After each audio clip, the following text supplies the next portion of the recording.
So our goal, our main goal here is in equipping people is to tear down opinions and arguments that have been laid against the truth, which we see that's the apostles' ministry, part of it at least. And we read about it in 2 Corinthians 10, verses 3 and 4. Paul speaking, saying we have divine weapons of warfare. And, that kind of elicits images of, spiritual warfare and things like this. And people haven't understood or maybe even haven't continued reading to find out what kind of warfare this is involving. And the warfare is the wielding of weapons, of divine weapons of power that have to do with the demolishing of strongholds.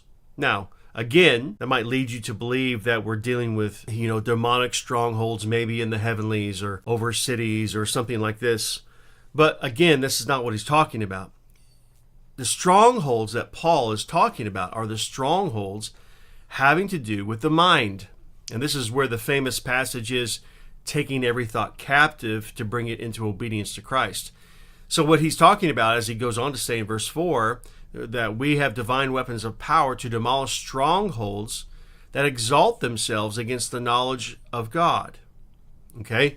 So there are things that people believe, teach, hear, accept, that actually block them or blind them to understanding, to experiential knowledge, to growing up into Christ in every way and functioning as Christ functioned in the earth.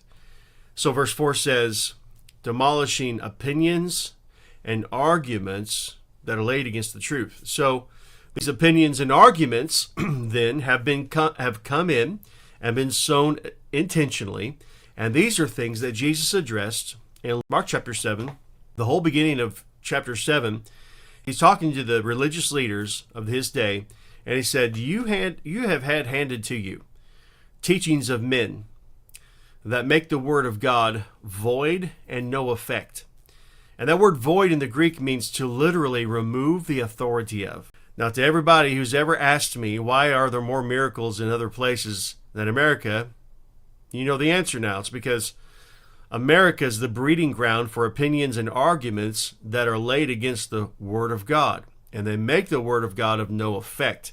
Now, all you have to do is begin to renew your mind to the Word of God and begin to do the Bible, and you will see the same works that Christ did and greater.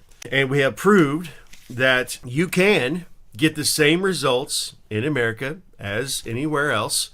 We get the same results in America as we do India or anywhere else that we lay hands on the sick. We've seen broken bones instantly healed, blind eyes and deaf ears instantly healed. And these aren't in church meetings. These are going door to door. And this is part of how we are doing the Bible here in our area and with the people we train. We actually train them how to go door to door to heal the sick. And of course, we're going to proclaim the message of the gospel, the good news, the announcement of the kingdom concerning Christ and everything that he's done. And we see people born again. We cast out demons, and we teach Christians the truth, and we heal the sick.